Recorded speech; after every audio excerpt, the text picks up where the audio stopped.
Hey everybody, DeLongchat Signatures here. This is episode 39 of my 2025 TTM returns, and we have 9 successes to share.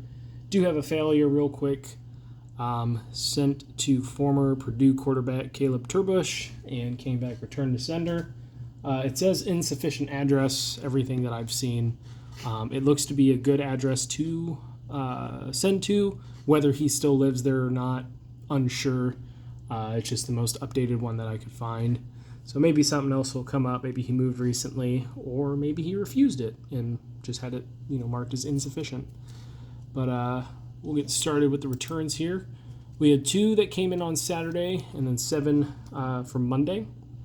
First one is an NWSL return. I've gotten from her before, so I added her to the card set and got back 2 of 1 in 82 days. This is Washington Spirit player Ashley Hatch. She also included a trading card of her own. And on here, it shows that, at least at the time of when this card was made, she was the 5th all-time NWSL leading goal scorer. Don't remember where she's at in the goal scoring race this season. I feel like she started off the year strong with like 3 or 4 goals and about the same number of games. Don't know where she's at right now, but she's an excellent goal scorer. Then we have an NFL return, 2 of 2 success in 11 days from former punter Jeff West. Always love adding to the special teams collection.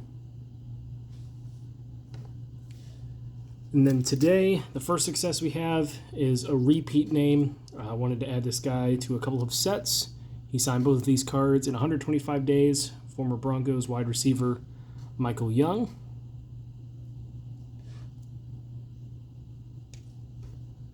We've got an NBA player. He signed 2 of 2 in 9 days. John Mengelt. Played over 600 games as a pro. Was drafted from Auburn, and I think I saw somewhere that he scored 60 points in a college game. Then we have a former wrestler, not WWE, but Olympic wrestler, who signed 2 of 2 in 14 days, Dan Gable. He signed both of these, and then he wrote some notes on the back. So like this one, he's being introduced. And then this one, little bit hard to read, but he gave who was on the podium. And then for his, he put DG, gold, Munich 72 Olympics, 6 matches unscored upon. So he was one of, like, if not the best, I think it was folk style or freestyle wrestling, something like that, back in his time. And then I want to say he coached Iowa wrestling and won several Division I championships as a coach. They don't keep track of that stuff on the website I use for NCAA coaches and their win-loss records. And then I imagine there's probably different categories for the Division I championships, like maybe weight classes or something. So not sure if that's something I'll look into trying to get. But if I ever do, I have a really good one here for the collection. Then we have a former NFL quarterback who signed 2 of 2 in 9 days. This is JT O'Sullivan, who is also a fellow YouTuber. I want to say his show, podcast, whatever he calls it, is like the QB Room. Let me look it up. It's the QB School. And I've watched a few videos of his, and he breaks down the tape of professional QBs and college QBs and kind of discusses, like, what's going on with the routes, what it's supposed to do to the defense, how the quarterback is supposed to read it. And he talks about the good and the bad of how the play goes. And, maybe he'll be like, normally you would do this on a route, but the player cut here, and that's why the ball was off, and it led to an interception. Just really, really good analysis of film if you guys are ever interested in watching his stuff. We got a couple of political returns. Both of these former governors of their states. First one is a 2 of 2 success in 14 days from Bob Taft III.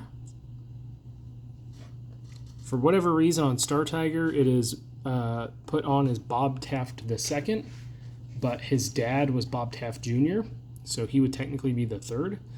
So I don't know what's going on with that page. But either way, governor of Ohio from 1999 to 2007.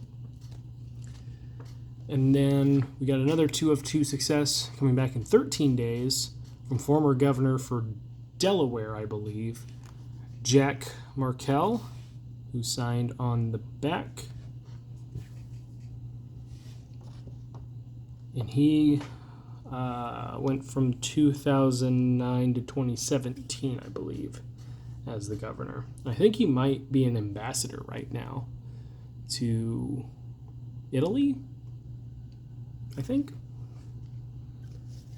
And then, looks like we're on our last success. This one's pretty cool. I just wish that the race teams in Europe had better markers. You'll see why in a second. But this is a 6 of 2 success with a letter from a Formula 2 driver. So he signed my 2 photos, and he sent 4 signed cards of his. So this is coming back in 35 days from Leonardo Fornaroli, and these ones didn't turn out as bad. You can tell that some of the signature has smudged off, but it's not terrible. You know, same with this one. So these were the photos I sent, and some of these came out okay. So this one is, he sent 2 from this year. So this one looks pretty good.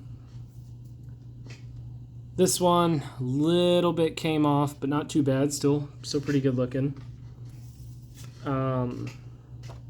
This one, it's okay. Almost kind of looks like a bad stamp, but it is signed. And then this one's pretty rough. So the inscription stayed on really well. I feel like so many times that I have written to these race teams in Formula 2, very rarely ever get Formula 1 returns. There's always some sort of like metallic marker they use that just doesn't stick to whatever they're signing. And I know that happens sometimes too with some of the younger drivers that I've met for like Indy NXT or something like that. They'll sign their stuff and try and make it look nice with a silver marker or some off-brand marker, and they either don't let it dry or the material that they're using for their hero cards does not stick. But he typed out a letter and said, "Thank you for your beautiful letter and your support. It's wonderful to receive letters from fans like you, kind and passionate about motorsport." Might have had a translator or something for this. I hope one day to race in Indianapolis so we can meet on track. I send you with pleasure my autograph photos of 2024, the new one of 2025, and also the photos. Many thanks to you for the cheering. Kind regards, Leo. So, sorry about that. My cat left the room and got lost, so she needed some help. But